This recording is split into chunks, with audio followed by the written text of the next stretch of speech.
আপনাদের জানিয়ে রাখি, অবসরপ্রাপ্ত বিচারপতি শহীদুল্লাহ মুন্সি, তাকে ভোটার তালিকা থেকে তার নাম বাদ পড়েছে। নির্বাচন কমিশন যে এসআইআর প্রক্রিয়া চালাচ্ছে, সেই এসআইআর প্রক্রিয়াতে তার নাম নট ফাউন্ড হয়ে গিয়েছে। শুধু তিনি নন, তার পাশাপাশি তার স্ত্রী এবং তার পুত্রেরও নাম বিবেচনাধীন হয়ে রয়েছে এসআইআর এর তালিকায়। এবং সেক্ষেত্রে শহীদুল্লাহ মুন্সি, যিনি একজন অবসরপ্রাপ্ত বিচারপতি, তার নাম কেন নট ফাউন্ড হলো? খুব স্বাভাবিকভাবেই প্রশ্ন উঠছে, কারণ শুধুমাত্র তিনি অবসরপ্রাপ্ত বিচারপতি নয়, একজন বিচারপতি হতে গেলে তাকে যে প্রক্রিয়ার মধ্য দিয়ে যেতে হয়, তা সেক্ষেত্রে কলেজিয়াম থেকে সুপ্রিম কোর্ট থেকে কেন্দ্রীয় আইন মন্ত্রক, ইন্টেলিজেন্সের রিপোর্ট, দেশের প্রথম নাগরিক, রাষ্ট্রপতির অনুমোদন, তার ওয়ারেন্টের ভিত্তিতে দায়িত্ব পালন করবেন একজন বিচারপতি, সেই তাকেই নট ফাউন্ড বলে দেওয়া হচ্ছে কমিশনের পক্ষ থেকে। আমাদের সঙ্গে এই মুহূর্তে রয়েছেন টেলিফোন লাইনে তৃণমূল কংগ্রেসের পক্ষ থেকে জয়প্রকাশ মজুমদার। আপনাকে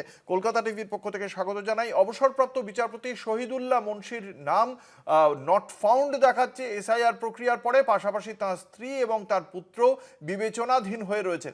কিভাবে দেখছেন এই বিষয়টিকে? দেখুন, এটা নির্বাচন কমিশন এই এসআইআর বিজেপির কথায় করতে গিয়ে পুরোটা গোলমাল পাকিয়ে ফেলেছে। যে কারণে এই কথা, এর আগে তো আমরা দেখেছি যে নোবেল পুরস্কার প্রাপ্ত ভারতের গৌরব, তার নাম বাদ গেছে, মোহাম্মদ শামীর নাম বাদ গেছে, অনেকের নাম।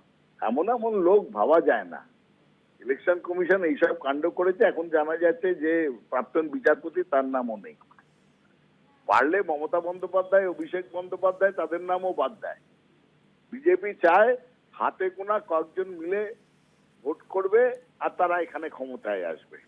ইলেকশন কমিশন হচ্ছে রেফারি নিজেরা অ্যাপয়েন্ট করেছে। খেলার মাঠ তারা করবে, গোলপোস্ট তারা করবে, উইকেট তারা করবে, তারপর খেলতে নামবে, বিপক্ষ দলের প্লেয়ারও তারা বেছে দেবে। এই রকম মনোভাব হচ্ছে বিজেপি, আর তাই জন্য ইলেকশন কমিশন এইসব কাণ্ড কারখানা করেছে। সুতরাং এতে আশ্চর্য হওয়ার কিছু নেই। বিচারপতিকে আমি অনুরোধ করব, যথাযোগ্য জায়গায় আপনি আপনার বক্তব্যটা তুলে ধরুন। অসংখ্য ধন্যবাদ। আমরা কথা বলছিলাম তৃণমূল নেতা জয়প্রকাশ মজুমদারের সঙ্গে।